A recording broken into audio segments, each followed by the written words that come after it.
This is a Sports Catastrophe production. Hey there, how there, ho there. It's Jeff Carter Diamond. Welcome you to another Sports Catastrophe on this day. And on this day, April 25th, E-I-E-I-O. It's a Sunday, so I'm doing this thing. E-I-E-I-O. The Detroit Lions just finished an 0-16 season. They easily had the number one pick because everyone else won a game. They decided to draft a quarterback even though they suck. The Lions really have bad luck with quarterbacks. Detroit took Matthew Stafford overall. First overall today. And yeah, that was 12 years ago. In 2009, he was made to be the number one pick in the draft for the Detroit Lions. Before he went in the 2009 NFL draft, he was at the University of Georgia, which was a decent university and all that. Oh, by the way, Matthew Stafford is actually John Matthew Stafford. Matthew's his middle name. Cute. Anyway. So he played for Georgia, and then Detroit needed a quarterback because Detroit, let's just say after Bobby Lane left in 1958, the 50-year curse of Bobby Lane brought bad quarterbacks. They only had one Pro Bowl quarterback in those 50 years. I think it was Greg Landry, they said it was. But anyway, they had bad quarterbacks. They had Eric Hipple, Andre Ware, I was going to say David Klinger, but no. Who else? Ronnie Pete, Scott Mitchell, Frank Wright was there for a time being. Charlie Batch, Coy Detmer, probably not, but I don't know. Yeah, they even had Dante Culpepper and Dan Orlovsky in that 2008 season that they basically sucked. You know what? So anyway, Stafford became the fourth quarterback in NFL history to throw for more than 5,000 yards in a season when he did in 2011, and the fastest player to do it in to reach 40,000 yards in 147 games. He, in fact, holds the NFL record for most comeback wins in a season with 8 in the 2016 season. Wow. He signed a major contract extension in 2017.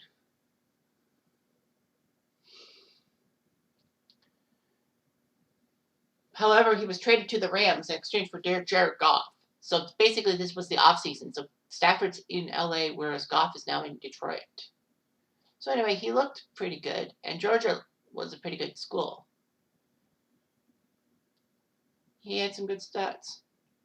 Lots of people thought Stafford would be the number one pick in the 2009 NFL draft. And he did. He basically was the first overall pick. No problems at all. A 2009 NFL draft.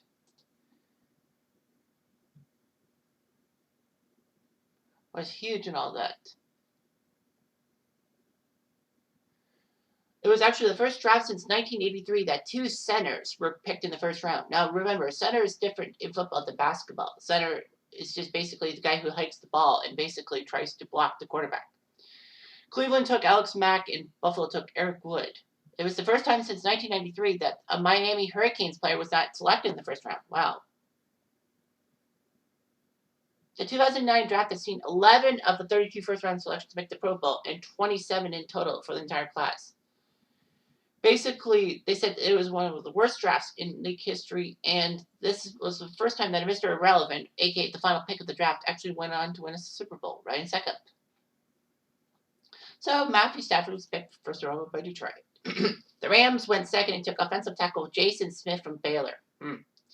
Kansas City went on to draft Tyson Jackson, a defensive end from LSU, third. Aaron Curry went fourth to Seattle, linebacker from Wake Forest. And the Jets, with their pick that they got from Cleveland, decided to go with Mark Sanchez at USC, from USC at quarterback. Good move. And it actually paid off for the Jets because Sanchez got them to back-to-back AFC title games. One at the expense of my Patriots, of course. But anyway, Mark Sanchez was good and all that. And then, sumo butt, 2012. Other major moves. Oakland picked Darius Hayward-Bay, a wide receiver from Maryland, who was decent. Green Bay took the second Pro Bowler in this draft. Defensive tackle from Boston College, B.J. Raji, and he was good. Michael Crabtree was picked 10th by San Fran, wide receiver from Texas Tech. He was pretty good. Noshawn Morano, Stafford's teammate, went 12th to Denver. Washington took Brian Orakpo, linebacker from Texas. New Orleans took Malcolm Jenkins, a cornerback from Ohio State, and Houston took Brian Cushing from USC, a linebacker. All three end up being Pro Bowlers. Josh Freeman went to Tampa. Jeremy Maclin went to Philly. Alex Mack to Cleveland. Percy Harvin to Minnesota. Michael Oher to Baltimore. And Clay Matthews Jr. went to Green Bay. Hakeem Nicks went to the Giants.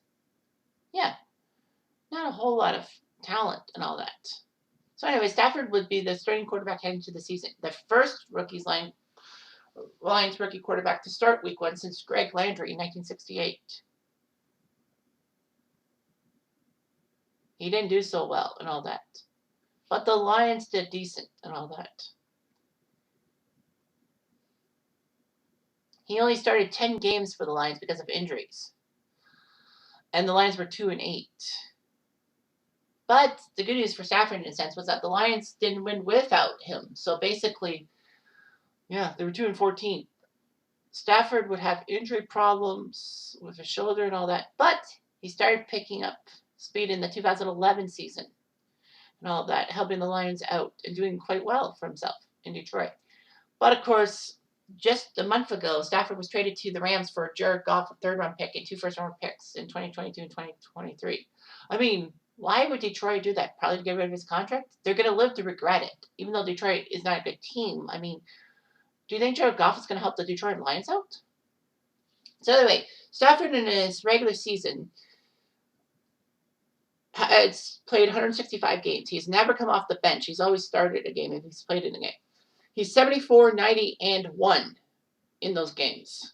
Not really a good winning percentage, but it is Detroit after all. I mean, after all, he led them to 4 seasons of above 500. 2011, 2014, 2016, and 2017. So that's something. Well, Stafford was really bad at passing. He was terrible in his first year. 13 touchdowns, 20 interceptions. However, he put up astronomical numbers, including 41 in the 2011 season, his third full season in the NFL. He's not that bad. 282 touchdowns, 144 interceptions. That's not a bad rate. Almost 2-1. Can't blame him. I know that he hasn't won a postseason game. He didn't win a postseason game with the Lions. He had 3 chances, and they all failed. The Lions have only won, one postseason game in team history, and that was 1991 against the Cowboys, I think. Remember, serves me right. But he does have some NFL records. Most passing touchdowns in a single game by a rookie quarterback, 5, which he ties with 4 other people, including current players Jameis Winston, Deshaun Watson, and Daniel Jones. Youngest quarterback to throw 5 touchdowns in a single game. 21 years old, 288 days. Wow.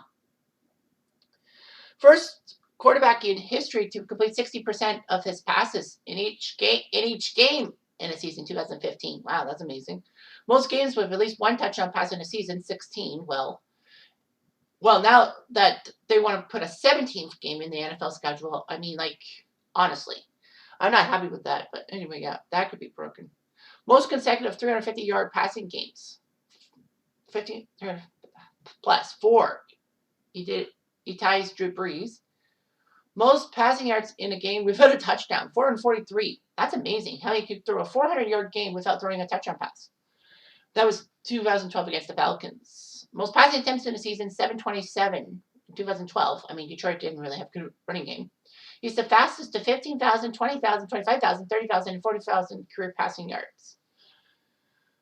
And the most passing yards in his first 100 games, 27,890. He holds lots of Lions records. Of course, Stafford actually is married to a cheerleader, and they have 4 daughters. His wife had a brain tumor in 2019, but thankfully, after surgery, she's cancer-free. So, good for her. Oh, good for you. Anyway, Matthew Stafford is a great quarterback and probably one of the best Detroit Lions quarterbacks of all time. And that's saying a whole freaking lot. Don't you think? Yeah, fight me on it, Detroit Lions fans. Anyway, I'm Jeff Diamond. I do.